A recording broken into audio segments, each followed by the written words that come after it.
আসসালামু আলাইকুম, কেমন আছেন সবাই? আশা করছি প্রিয় ভাই বোনেরা ও দিদিমণিরা কাছে কিংবা দূরে, দেশ কিংবা দেশের বাইরে যে যেখানে আছেন, আল্লাহর অশেষ রহমতে সবাই অনেক বেশি ভালো আছেন এবং সুস্থ আছেন। আমিও আলহামদুলিল্লাহ। এই তো আপনাদের মাঝে বরাবরের মতো আবারও হাজির হয়ে গেলাম নতুন দিনের নতুন একটা ভিডিও নিয়ে। আশা রাখতেছি আমার আজকের ভিডিওটিও আপনাদের কাছে ভালো লাগবে ইনশাআল্লাহ। তো আমার সাথে থাকুন আর দেখতে থাকুন। তো এখানে গতকালকের কিছু জামা কাপড় ছিল ব্যালকনিতে, সেগুলোই আর কি এখন নিয়ে আসছি, আর সেগুলো এখন একটু বাজিয়ে নিচ্ছি। তো আমরা হলাম গৃহিণী, সকাল হতে না হতেই কিন্তু আমাদের সংসারের কাজগুলো শুরু হয়ে যায়। আর আমিও সেই একই অবস্থানে আছি সবার মতোই। তো অফ ক্যামেরায় চা নাস্তা করা হয়ে গেছে, যে যার গন্তব্য স্থানে চলে গেছে। এখন এই তো টুকটুক করে আমি বাসার সবগুলো কাজ আমি সেরে নেব, আমার সংসারের কাজগুলো আমি সেরে নেব। তো এই তো জামা কাপড় দিয়ে শুরু করে দিলাম আপনাদের মাঝে। এর আগে কিন্তু আমি আমার বারান্দা বাগানে গাছগুলোতে একটু পানি দিয়ে আসছি, কারণ ওইগুলো তো একটু পানি দিতে হয়। আসলে সব জিনিসেরই একটা যত্ন আছে, যত্ন করলে রত্ন মেলে, কথায় তো আছে। তো এখানে তো এখনো সেইভাবে কোনো গাছপালা লাগানো হয় নাই, যা ছিল তাই আছে। তো দেখা যাক সামনের দিকে কি হয়। তো এই তো আপনাদের সাথে কথা বলতে বলতে আমার এই জামা কাপড়গুলো একটু গুছিয়ে নিয়েছি। তো দেখা যায় কি বাড়তি কাজগুলো যদি আমরা কিচেনে ঢোকার আগে গুছিয়ে রাখি বা করে যাই, তাহলে আর এই কাজগুলো করে থাকে না। তা না হলে দেখা যায় বাড়তি কাজগুলো রেখে যদি রান্নাঘরে ঢুকে যাই, তাহলে দেখা যায় বাড়তি কাজগুলো থেকেই যায়, তখন একটা সময়ের সাথে এলোমেলো হয়ে যায়। তো আমার আপুরা ভাইয়ারা দিদিমণিরা যে যেখানে বসে আমার এই ভিডিওটি দেখছেন, তো প্লিজ দেখার শুরুতেই একটা লাইক দিয়ে পুরো ভিডিওটা দেখে নেবেন। সবাই সবাইকে সাপোর্ট করবেন। তো আমার বাসার আশেপাশে কিন্তু অনেক বাবিরাই হাঁস মুরগি লালন পালন করে। তো সেইগুলোরই আর কি আওয়াজ আসছে, হাঁস ডাকছে, মুরগি ডাকছে। আমার কাছে বেশ ভালোই লাগে, জানি না আপনাদের কাছে কেমন লাগছে বা বিরক্ত হচ্ছেন কি না। তো প্লিজ সবাই ইগনোর করে একটু দেখে নেবেন, আর সবাই সবাইকে সাপোর্ট করবেন। সবাই সবার ভিডিও দেখে লাইক দিয়ে দেবেন, এটা সবার জন্য প্রাপ্য আমি মনে করি।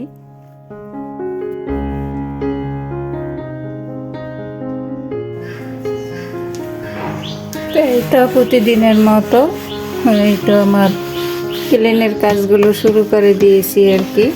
আমার যা কিছু আছে তাই একটু সব সময় পরিষ্কার পরিচ্ছন্ন পরিপাটি করে রাখার চেষ্টা করি। তো আর সেটাই কিন্তু আপনাদের সাথে শেয়ার করে থাকি। তো এই তো এখন আমি শুরু করে দিলাম আমার কাজকর্ম। তো এগুলো মোটামুটি ক্লিন হয়ে গেলে তারপরে আমি রান্নাঘরে চলে যাব। তা না হলে দেখা যায় কি কাজে এলোমেলো হয়ে যায়। আর এই যে এগুলা কিন্তু প্রতিদিনই বা প্রতিদিন না মুছতে পারলেও দেখা যায় কি দুই একদিন পর পরও কিন্তু মোছা হয়। তারপরও যে কোথা থেকে এত ধুলাবালি আসে জানি না। তো এটা তো দেখি প্রায় আপুরাই বলে, শুধু যে আমার বেলায় তা কিন্তু নয়। আসলে ধুলাবালির দিন হোক বা না হোক, এই যে আমাদের এটা কিন্তু ধারণা ভুল। আমরা মনে করি যে ধুলাবালির দিন আসলেই ধুলাবালি আসে। আমি দেখেছি শীতের মধ্যে কিন্তু আমার মনে হয় আরও বেশি ময়লা হয়। গরমের সময় না হয় বুঝলাম ধুলাবালির সিজন, কিন্তু শীতের মধ্যে এত ধুলাবালি তখন কোথায় থেকে আসে? আমি তো সবসময় একই রকম দেখি, 12 মাসের 13 মাস এক কথায়। তো এই তো এখন এই ক্লিনের কাজগুলো করে নিতেছি আর কি।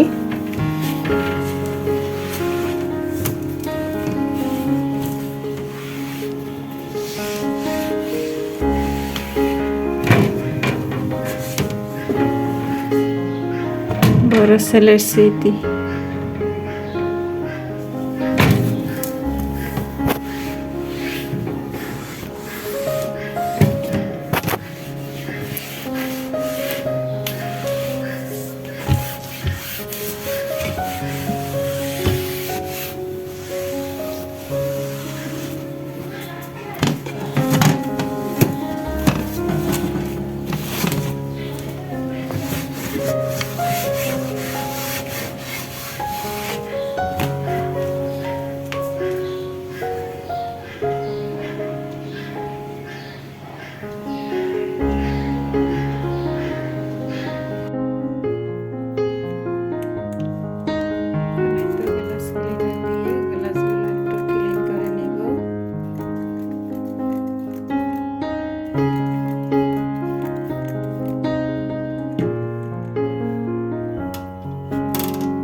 আপনারা শুনতে পান কিনা জানি না, হাঁসের কি ডাক শুনছেন?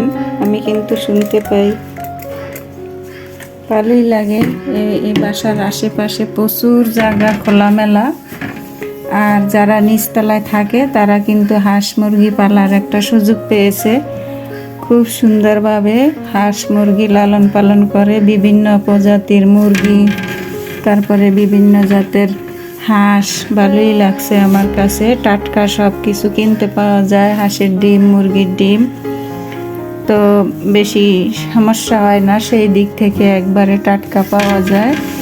যারা লালন পালন করে তারা কিন্তু এই হাঁসের ডিম, মুরগির ডিম এগুলা কিন্তু বিক্রি করে, কারণ অনেকগুলো করে পারে, তো এগুলো তো আর খাওয়া যায় না একসাথে, বা তাদেরও তো একটা খাবারের প্রয়োজন আছে, তো সেগুলো মেটানোর জন্যই কিন্তু ভাবিরা এই যে ডিমগুলো বিক্রি করে।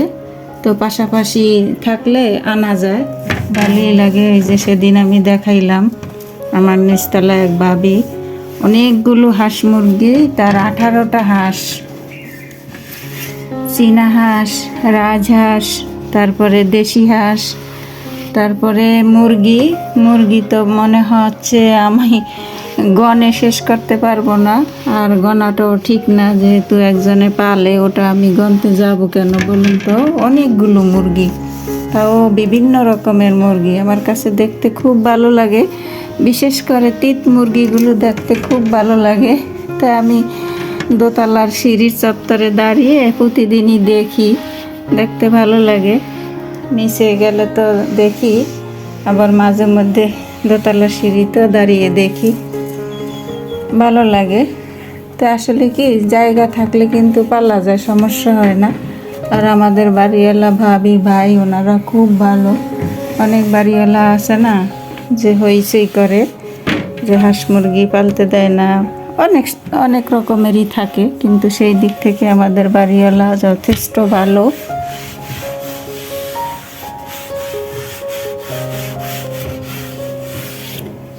তো এই তো মোটামুটি ক্লিনের কাজগুলো সেরে নিলাম, এখন চলে যাব সোজা কিচেনে। দেখি কিচেনে গিয়ে কি রান্না করা যায়। প্রতিদিনই একটা রান্না বান্না, খাওয়া দাওয়া, এসব আর ভালো লাগে না। মনে হয় মাঝে মাঝে মনে হয় যদি একটু আরামসে থাকতে পারতাম, কিন্তু সে ভাগ্য মনে হয় আর আমরা এ দুনিয়াতে বেঁচে থাকা পর্যন্ত হবে না।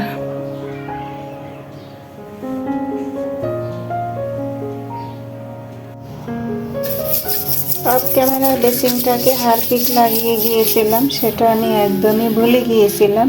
আর এই তো ক্লিনের কাজগুলো সেরে আসতে না আসতেই এটা চোখে পড়ে গেল, আর সেটাই এখন করছি। এই তো বেসিনটাকে ঘষা মাজা করে ক্লিন করে নিতেছি। তো ওই যে বললাম না, আমাদের মতো গৃহিণীদের মরণের আগ পর্যন্ত আর এই সংসার থেকে ছুটি নেই। যেদিন দু চোখ বন্ধ করে চলে যাব হয়তো সেদিনই ছুটি পাবো, এর আগে কিন্তু না। তো কাজ কিন্তু আমার একটার পর একটা দাঁড়িয়েই থাকে, একটার পর একটা করতেই থাকি। তো সবাই আমার জন্য দোয়া করবেন ইনশাআল্লাহ। আল্লাহর রহমতে আমি আল্লাহর কাছে সব সময় প্রার্থনা করি, আল্লাহ পাক যেন আমাকে সব সময় সর্বক্ষেত্রে সব অবস্থাতেই, যে কোনো অবস্থাতেই যেন সব সময় সুস্থ রাখেন এবং সবাইকে যেন সুস্থ সবল রাখে। কেউ যেন বিছনায় না পড়ে ভোগান্তি ভোগে, কারণ ওটার মতো দুঃখজনক আর কিছু হতে পারে না। যে বিছনায় একবার পড়েছে সেই বুঝেছে, আর তার আশেপাশে যারা সুস্থ ছিল তারাও বুঝেছে। কিন্তু আমি দোয়া করি সব সময়, আল্লাহর কাছে প্রার্থনা করি, আল্লাহ আপনি সব সময় সুস্থ সবল রাখবেন, আপনি রাখার মালিক। তা না হলে কিন্তু দুঃখের শেষ থাকবে না। এখনকার যে ডিজিটাল যুগ, কাউকে বিশ্বাস করা যায় না, বিশ্বাস করতে পারছি না, নিজেকেও না। এমন একটা পরিস্থিতি এখন এসে গেছে। এই দুনিয়াতে এখন মায়া দয়া বলতে কিছুই নেই। যে যার ভাবনা করে, যে যার চিন্তা করে, যে যার কাজকর্ম নিয়ে ব্যস্ত থাকে। তো অনেক কথাই আপনাদের সাথে বলে ফেললাম, কেউ কিছু মাইন্ড করবেন না। সবাই আমার পরিবারের লোক, আপনারা আমার একান্ত কাছের লোক আমি মনে করি, আপনারাও আমার পরিবারের সদস্য। তো আপনাদের সাথে শেয়ার করব না তো কার সাথে শেয়ার করব বলুন তো মনের কষ্টে কিন্তু আজ অনেকগুলো কথা বলে ফেলেছি, প্লিজ কেউ মাইন্ড করবেন না, আবারও বলছি। আর আমার প্রাণপ্রিয় আপু ভাইয়ারা, দিদিমণিরা, জানি না এই পর্যন্ত আমার সাথে কে কে আছেন, যদি একটা লাইক দিতে ভুলে গিয়ে থাকেন তো প্লিজ একটা লাইক দিয়ে পুরো ভিডিওটি দেখে নেওয়ার অনুরোধ রইল। আর এই তো আমি বেসিনটাকে সুন্দর করে ক্লিন করে নিয়েছি আপনাদের সাথে কথা বলতে বলতে।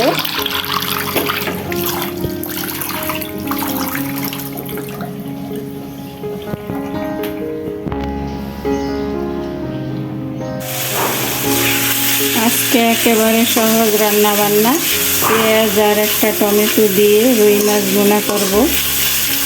অফ ক্যামেরায় মাছ ভেজে নিয়েছি, আর এই তো পেঁয়াজ কাঁচামরিচ টমেটো এগুলো একটু কষিয়ে নিতেছি। কষানো হয়ে গেছে, এখন সামান্য জলের পানি দিয়ে দেব। জলের পানিটা ফুটে উঠলে মাছগুলো দিয়ে দেব। সবসময় কিন্তু সব কিছু ভালো লাগে না, এক এক সময় এক এক রকম করে রান্না করে খেতে ইচ্ছে করে। তা আমরা হলাম মধ্যবিত্ত, আমরা তো আর নিত্য নতুন চাইলেই পাবো না। তো দেখা গেছে কি এক ধরনের মাছ কি আমরা বিভিন্নভাবে রান্না বান্না করে থাকি আর কি।